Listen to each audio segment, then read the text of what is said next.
අපි සව් හදන්නයි යන්නේ. මහෝමි ඉන්නවා. කෝප තුනක් වාචනයකට දාලා අපි ඉනි කරගත්ත කොට දාගන්නවා. ඒකට ලුණු ටිකක් දාලා හොඳට කලවම් කරගන්නවා. ඔතන පෙරාගත්ත සව් ටික මේකට එකතු කරනවා. ලක්කනේ.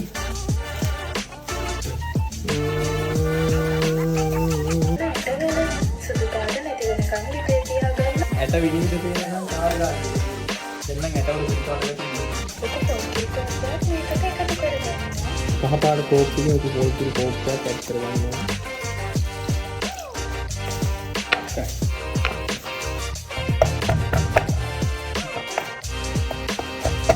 පායි සයිස් එක. අකුරු. යහන් ගිලුණා. අන්න ටික ටික පාට එනවා. ගුරු පාට වෙනවා. ඒක වෙනස. ටික ටිකම දාගන්න ඕනස. අපේ සෞරත් ගන්න දෙවිද දිනවා. අපි කෝප් කරලා බලන්න.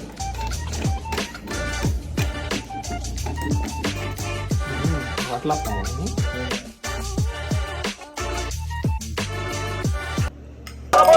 Kiri pandai